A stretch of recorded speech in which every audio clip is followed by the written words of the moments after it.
شاني. أنا القرآن رباني وعلى في الورى شاني. أنا القرآن أدبني. أنا القرآن نقاني. في السماء رزقكم. C'est-à-dire c'est celui qui est animé par ce verset coranique. Ce verset coranique, on doit le graver quelque part dans notre conscience. Wallah, si ce verset coranique il est gravé dans notre conscience, tout va changer. Parce que ce verset coranique, il va vous donner une forme de force spirituelle. C'est-à-dire, quand vous savez que fils sama, dans le ciel est votre subsistance, vous allez jamais se rabaisser, jamais s'humilier. Vous allez garder toujours votre dignité. Vous allez toujours préserver votre honneur. Parce que vous savez, c'est Allah, Al-Mu'ti al-Mani, Allah qui donne et Allah qui prive. Pas de panique. Les gens qui paniquent par rapport à ça, je vais être privé de mon emploi, je vais me retrouver dans une telle situation, un tel patron va me faire ceci ou cela, et je suis complètement paniqué. Votre subsistance vous suit. Le prophète alayhi salatu wassalam, il dit Yatba' l'abd. Votre subsistance, comme votre âge, il est bien déterminé. Aucune seconde, vous ne pouvez rester dans ce monde-là. Même une seconde de plus, vous ne pouvez pas le faire. فإذا جاء أجلهم لا يستأخرون ساعة ولا يستقدمون. La même chose s'agissant de votre subsistance. Allah Ta'ala a déterminé que vous aurez une telle subsistance, vous allez la consommer entièrement jusqu'au dernier centime. Donc, ça, il faut avoir une forme de certitude par rapport à ça.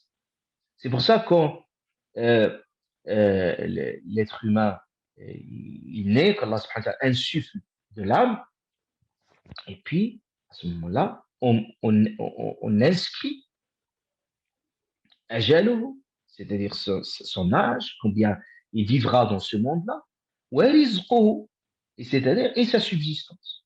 Wa fis sama'i rizquhu, surtout principalement. Il nous apprend quelque chose de très important, c'est qu'il faut rechercher notre subsistance avec beaucoup de sérénité, beaucoup de calme, sans engouement, sans détresse, sans panique. Fils sama, tu sais, avant tout, c'est qu'il est au ciel. Tout se décide au ciel. Avant que tu vas avoir cet employeur, avant que tu vas voir un tel, avant que tu vas envoyer ton CV ou tu vas être euh, convoqué pour un entretien d'embauche ou pour une promotion professionnelle ou pour un emploi quelconque, sache que déjà, ton dossier, il doit être validé aussi. إليه وإليه يرجع الأمر كله سبحانه وتعالى. Il n'y a rien sur cette terre-là qui ne transite pas par le ciel, qui est tamponné par Allah subhanahu wa ta'ala. Dit, oui, c'est pour cet emploi, c'est pour cette personne. Et vous pouvez, je pense que tout un chacun, il a une expérience personnelle.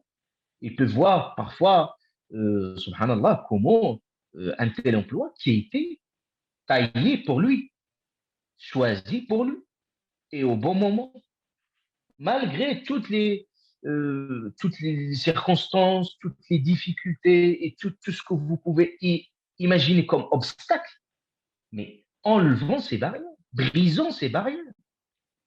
Ne laissons pas, surtout Shaitan, occuper notre esprit par ces considérations qui n'ont aucun sens. Il faut parfaire notre candidature, faire ce qu'on peut faire, mais allons en toute sérénité, mais sachez avant tout.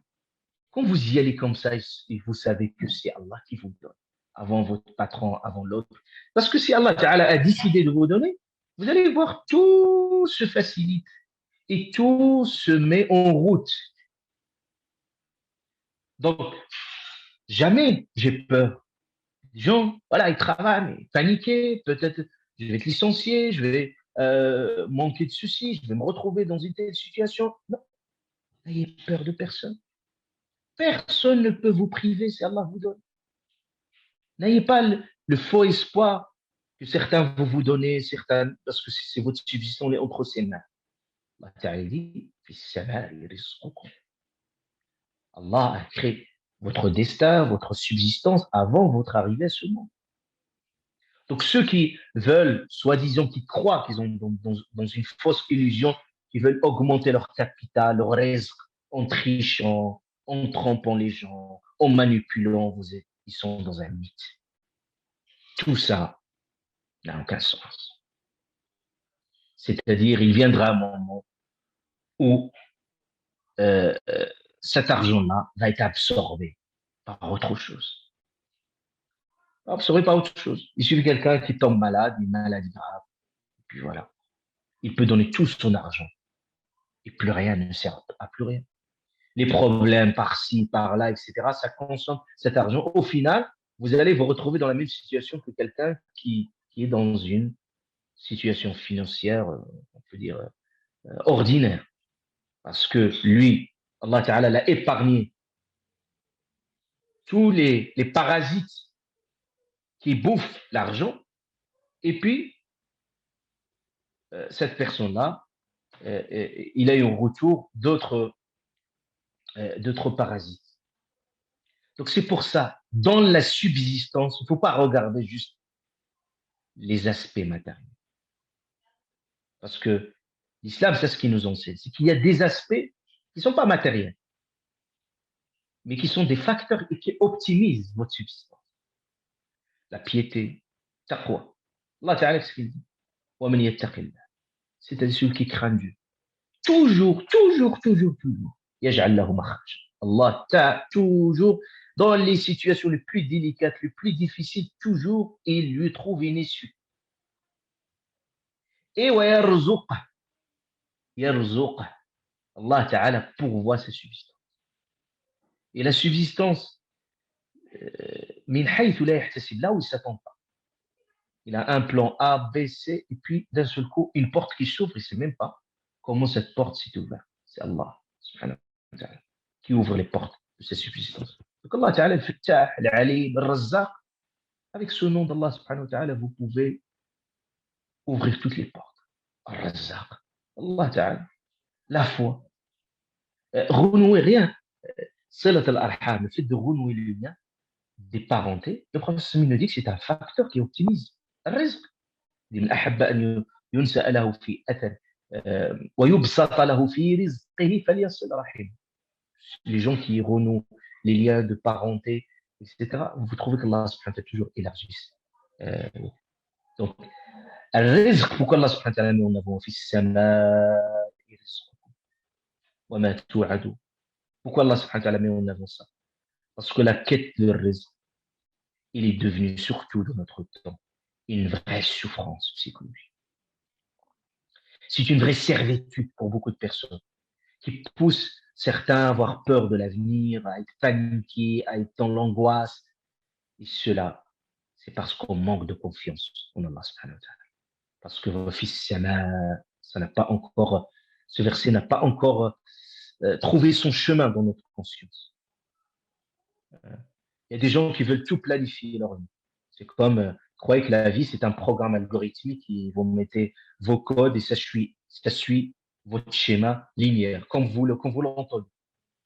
Non, la vie, c'est pas comme vous l'entendez. Il croit que l'être humain, il aura tout ce qu'il souhaite, tous ses désirs, tous ses caprices. Non. Allah nous montre que c'est lui qui décide.